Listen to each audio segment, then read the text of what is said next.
Telugu audio Bible ద్వితీయోపదేశకాండము 17వ అధ్యాయము.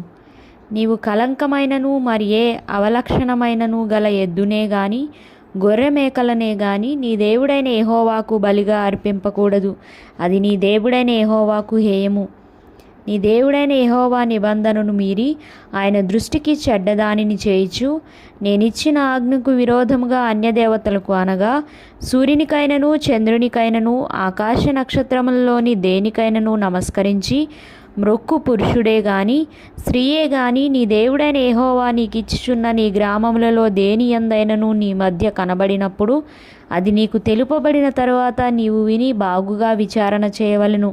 అది నిజమైన ఎడల అనగా అట్టి హేయక్రియ ఇశ్రాయేలీయులలో జరిగి ఉండుట వాస్తవమైన ఎడల ఆ చెడ్డ కార్యము చేసిన పురుషుని గాని స్త్రీని గాని నీ గ్రామంలో వెలుపలికి తీసుకొని పోయి రాళ్లతో చావగొట్టవలెను.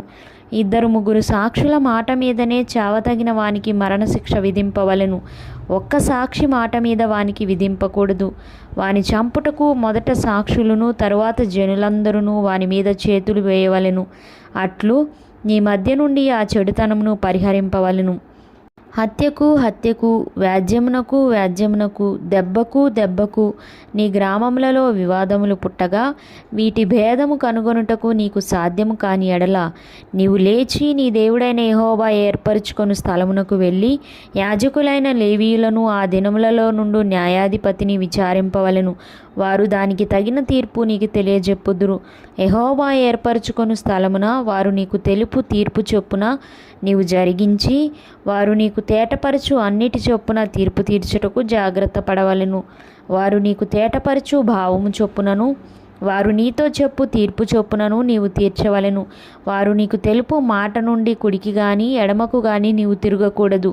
మరియు ఎవడైనను మూర్ఖించి అక్కడ నీ దేవుడైన యెహోవాకు పరిచర్య చేయుటకు నిలిచి యాజకుని మాటనే గాని ఆ న్యాయాధిపతి మాటనే గాని విననొల్లని ఎడల వాడు చావవలెను. అట్లు చెడుతనమును ఇశ్రాయేలీయులలో నుండి పరిహరింపవలెను. అప్పుడు జనులందరూ విని భయపడి మూర్ఖవర్తనము విడిచిపెట్టెదరు. నీ దేవుడైన యెహోవా నీకిచ్చున్న దేశమున నీవు ప్రవేశించి దాని స్వాధీనపరుచుకొని అందులో నివసించిన చుట్టూనున్న సమస్త జనము వలె నా మీద రాజును నియమించుకొందుననుకొనిన ఎడల నీ దేవుడైన యెహోవా ఏర్పరచు వానిని అవశ్యముగా నీ మీద రాజుగా నియమించుకొనవలెను. నీ సహోదరులలోనే ఒకని నీ మీద రాజుగా నియమించుకొనవలెను. నీ సహోదరుడు కానీ అన్యుని నీ మీద నియమించుకొనకూడదు. అతడు గుర్రములను విస్తారంగా సంపాదించుకొనవలదు. తాను గుర్రములను హెచ్చుగా సంపాదించుటకు గాను జనులను ఐగుప్తునకు తిరిగి వెళ్ళనీయకూడదు. ఏలయనగా యెహోవా ఇక మీదట మీరు ఈ త్రోవను వెళ్ళకూడదని మీతో చెప్పెను. తన హృదయము తొలగిపోకుండానట్లు అతడు అనేక స్త్రీలను వివాహము చేసుకొనకూడదు. వెండి బంగారములను అతడు తన కొరకు బహుగా విస్తరింపచేసుకొనకూడదు. మరియు అతడు రాజ్యసింహాసనమందు ఆసీనుడైన తరువాత లేవీయులైన యాజకుల స్వాధీనంలోనున్న గ్రంథమును చూచి ఆ ధర్మశాస్త్రమునకు ఒక ప్రతిని తన కొరకు వ్రాసికొనవలెను. అది అతని యొద్ద ఉండవలెను.